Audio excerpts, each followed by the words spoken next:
Okay, this is it. It's Vi. Okay, the video's out. We're playing it now. Vi punches. While I'm in play or in hand, grant me +1/+1 when you play another card. So, if she's in your hand, she's gonna be 5 mana. She is a 2/5, and she maxes at +8. So she can max at 10 damage. She levels up when you strike for 10, which is just like the single hit. Wow, okay. I'll wipe that grin off your face. Let's see what her level up is. Permanently. And she is tough. So she's a slow she's a slow play card. She's not aggro at all. There's the 1-2 punch. Eat this. Hit him where it hurts. When you play a 2-cost card, draw 1 fleeting. Wow, that's cute. I like that. Draw 1 fleeting, so it draws the top of your deck and makes it fleeting.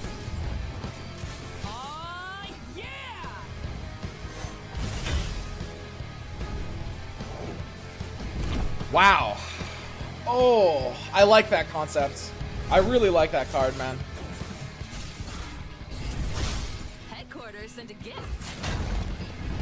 So we're gonna see what Vi's level up is here. Face meet fist.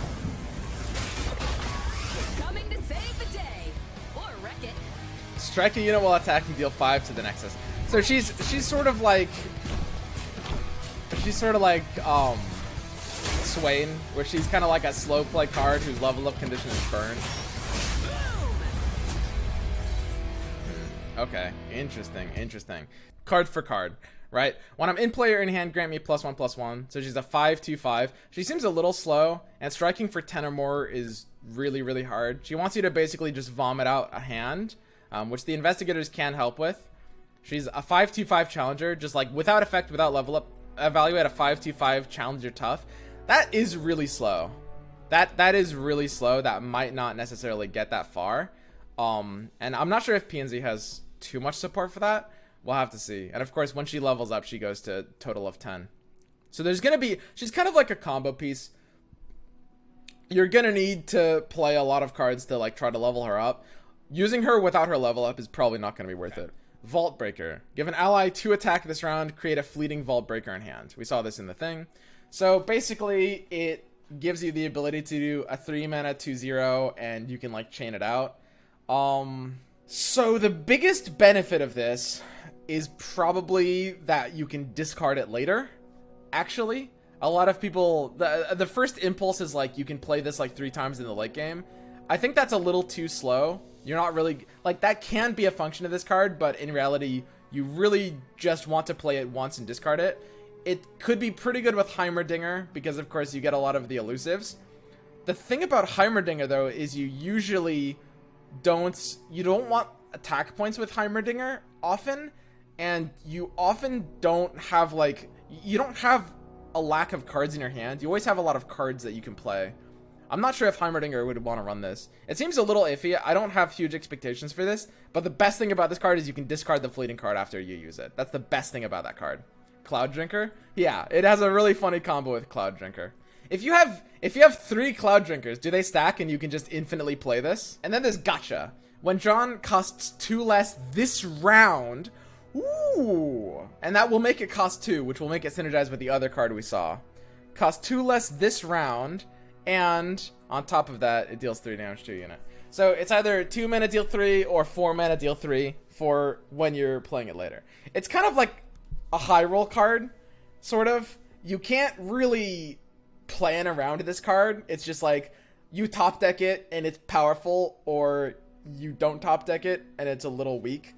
I honestly, oh man, it looks pretty good. It feels like you're gonna be able to use it in a lot of circumstances. Like, the thing is, it's gonna force you to use it when it wants you to use it. But for a 2 mana deal 3 unconditional that can hit any unit, it's like old Blackspear, but you can use it before combat, is pretty good.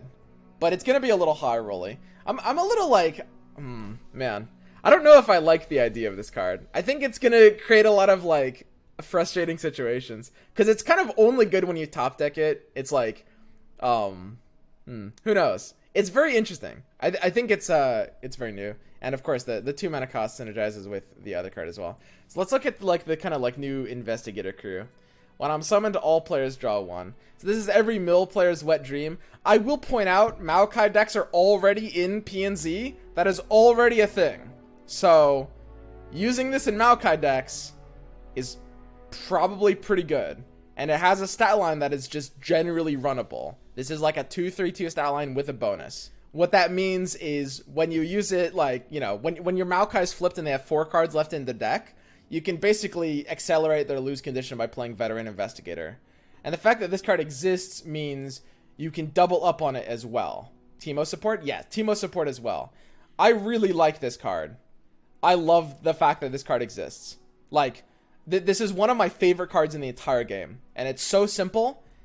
It's so simple in what it does, but there's 2 things that are really important here. First off, it's just a decent card in general. It's a 2/3/2. You can just run a 2/3/2.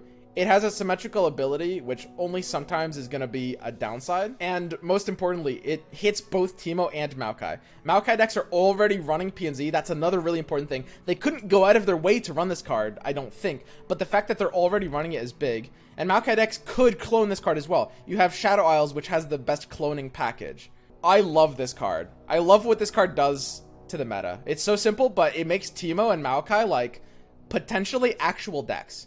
Teemo decks needed this concept so bad. Like, there might actually be an all-in combo Teemo deck that might be decent. I don't think it'll be good, but it might actually be like semi-competitive, like low tier 2 or something like that. All players, yeah, the fact that it says all players, some people are saying that might mean like there's a 2v2 mode eventually. That is a bit of a hint towards that. Insightful Investigator. When you play a 2-cost card, draw 1 fleeting. So one of the interesting mechanics here is obviously, you know, you're in the region that has Mystic Shot, which is like a really, really good 2-cost card. PNZ has a lot of like pretty premium 2-cost cards overall. The fact that the draw you get is fleeting. This is a weird card. It's an engine that requires a deck building stance. I love the idea in general of things that make you deck build in weird ways. I don't know if there's a deck that can really support this. It would seem hard to me. You could build an aggro deck that just has a lot of like 2-cost cards and you just keep replenishing resources. This is like a really powerful card in the right kind of deck. In the right kind of deck, it is very powerful. I will say, I want to point out there's something interesting happening here. I'm gonna go off on a very minor tangent. You can combine with Rummage. Yeah, you can combine with Rummage as well. I love the idea of this card. Like, I actually really like the design of this card, but unlike Veteran Investigator, I don't know if she'll actually be able to hit decks. I'm gonna go off on a minor tangent and talk about one very, very, very weird meme concept that Insightful Investigator hits really, really, really hard. Now, you guys, if you watch my stream, I've played this deck once, so you might actually remember it, but there is a deck where it makes complete perfect sense to run this card in a very strange way. And that is the aggressive mobilize Yip deck. So this is a really, really strange Demacia deck. You run basically all the 2-cost units. This deck is already running all the 2-cost units, and all the 2-cost things, right? I'll show you this shell. It works kind of like this. And basically, the idea here, and again, this is probably a meme deck, but it's crazy how hard that card hits this deck. The idea here is when you have a mana affected card in your hand, it will count as the new mana cost for the effect that you're using it with. Here's Yip. The idea here is if you draw Mobilize, your entire deck works with Yip, and if you don't draw Mobilize, and instead you're drawing the Insightful Investigator, your entire deck works with Insightful Investigator. I promise this deck isn't as bad as it looks, because it probably looks really, really bad. It's a very funny deck that actually isn't that bad. I will try it out. It's a meme deck, don't get me wrong, but it's better than it looks as a meme deck. I think it's a really, really, really, really funny way to use Insightful Investigator. And it almost seems too perfect for that kind of deck. But of course, you can't use Insightful plus Mobilize. It's kind of like a one or the other sort of thing. Patrol Wardens. When I'm drawn, I cost 1 less this round. So yeah, this is another P&Z card that just wants you to like draw very aggressively. Oh, man, you're gonna see this top deck a lot, man. You're gonna see like this on turn 2. Just like they top deck this on 2, and they just slap a 2-mana 4/3. That's gonna tilt people. That's gonna be just tilting, man. It's just a top deck, man. You just top deck it. Otherwise, it is a 3/4/3. This card is, maybe a little crazy. This card is a little crazy. You don't want it in your opening hand in any aggro deck. If it's not in your opening hand, it's just a crazy card though. Like you can always play it for a 2-mana 4/3. A 4/3 is meh. It was a 3/4. It would be bonkers. Yes, that's absolutely correct. The 4/3 is an overrated stat line. It's not going to do as much as it seems. But the fact that it will very often come out at 2 mana is big. I mean, you would have to make room in aggro decks for this card, I think. A 2-mana 4/3 is still a very powerful thing. The question is, how likely are you to draw it in your opener? God, this one's close. It actually might be less competitive than it looks, but it is very good. It is very good. Even a 3-mana 4/3 is nuts. Nah, an aggro deck wouldn't make room for a 3-mana 4/3. It's not nuts. It is playable, but an aggro deck wouldn't be able to make room for that card. All right, so now that we've kind of given it a once over, I want to go back to Vi and talk a little bit more about how to make her viable and how she could work and how she could combine with things. When I strike for 10 or more is a really hard level up to do. Now, overall, you're gonna want this level up to not be based on her ability, because you can play 8 cards or you can just buff her, right? She kind of really wants to be run with a card that is like borderline viable already, and that is basically the idea of, I don't even remember what it's called, Rising Spell Force. She has like gigantic synergy here. When you give a challenger quick attack, that's a big deal. Quick attack and challenger are a match made in heaven. She has tough, but quick attack is still really nice. Giving her the +4 from this can be the level up condition. And of course, the fact that you're just playing the card makes her basically go +5.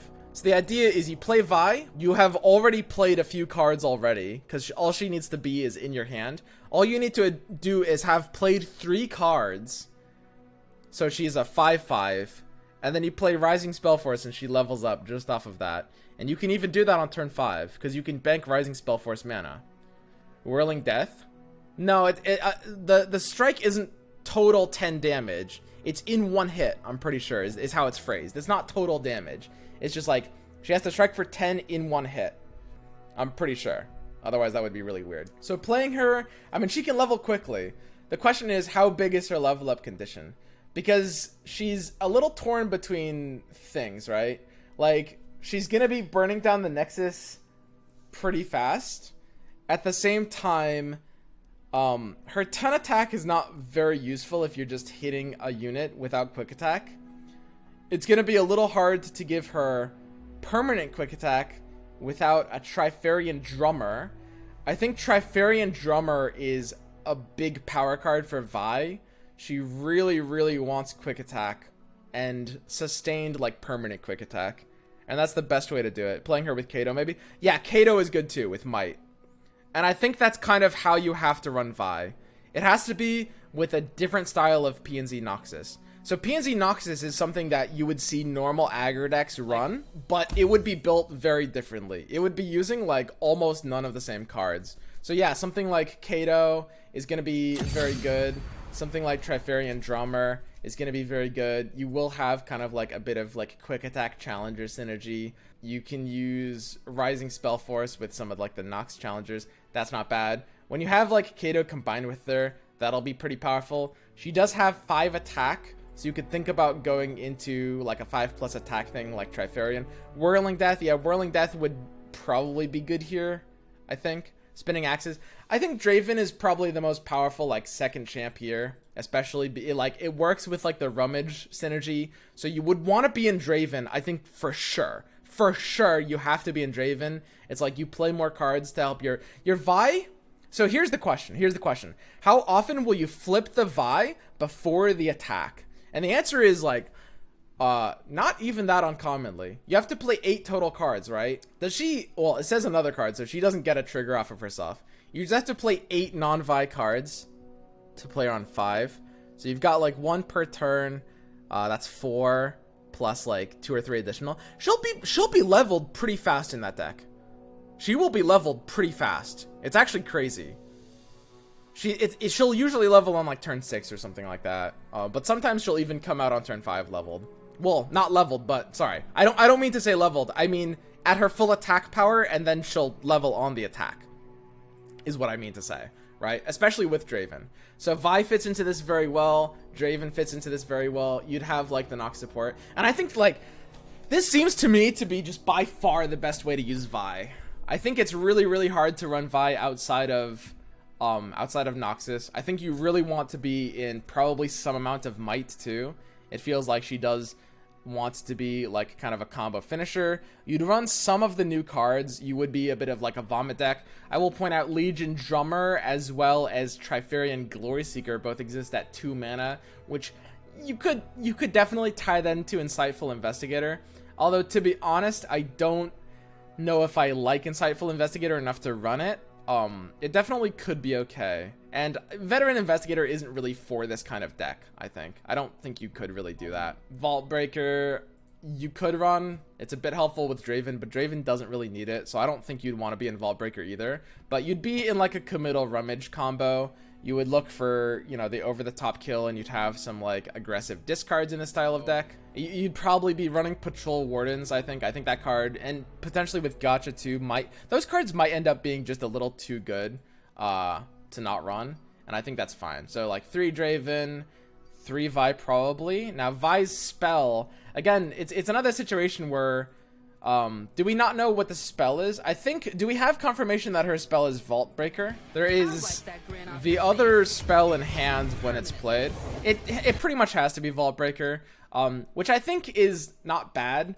It's like when Vi isn't played, you don't mind having the engine in hand, but I don't think I like the idea of Vault Breaker that much as a card overall, so I don't think it's gonna do like a crazy amount. Put PNZ Map on her. PNZ Map is just a less good version of Might in a deck like this, especially because when she's leveled she wants to flip as well, so you don't want to be running PNZ Map. But yeah, I actually think you could run 2 Vi.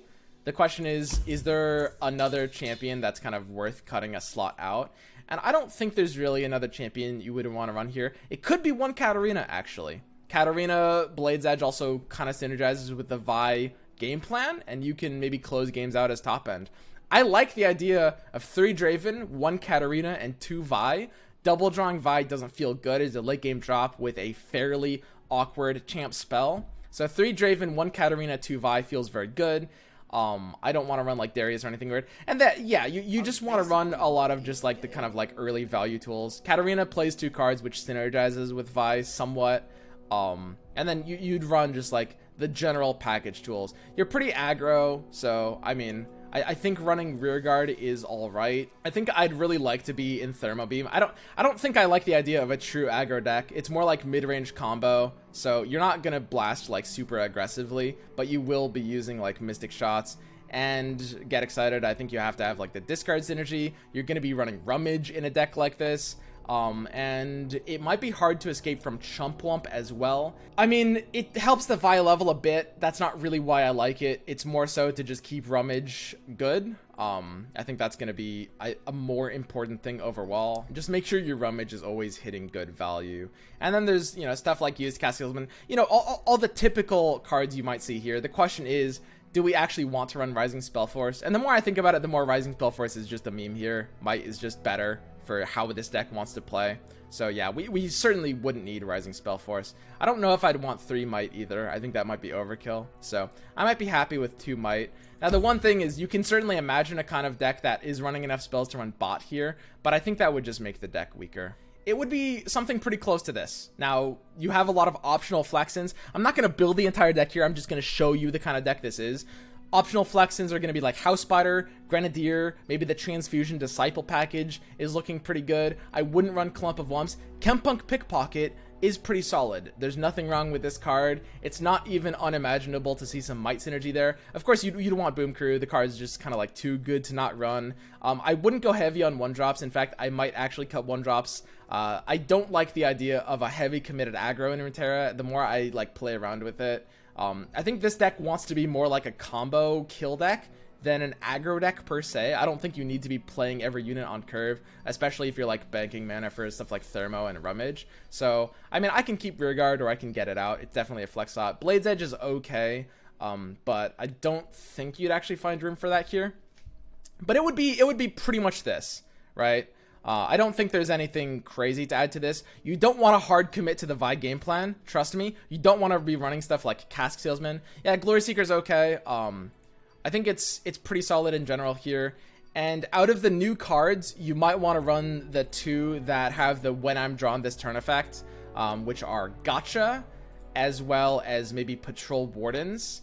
I wouldn't in this kind of deck run Insightful Investigator, Veteran Investigator, or Vault Breaker. I don't think I would run any of those cards. But this is the general concept. Oops, I just misclicked this. This is the general concept I have in mind here that I think would make the most sense. I don't really like Vision, in my opinion here. You could run 1. I don't think we have enough Swarm to really be in Vision. And yeah, that's about it. This is like what I would say the optimal Vi deck style should be thinking about as a deck. This looks pretty good. I don't think you can really combine her with Jinx, in my opinion. I think that would just turn into a very different style of list. I think I like the Katarina more for how this wants to play. And honestly, the more I look at it, the more this one Katarina is actually super sweet in this deck. So 2 Vi's would be in here. I'll represent that with like Heimer. And yeah, there's a lot of optional slot-ins that I just showed off. And that's kind of like what I would say the best style of Vi deck would look like.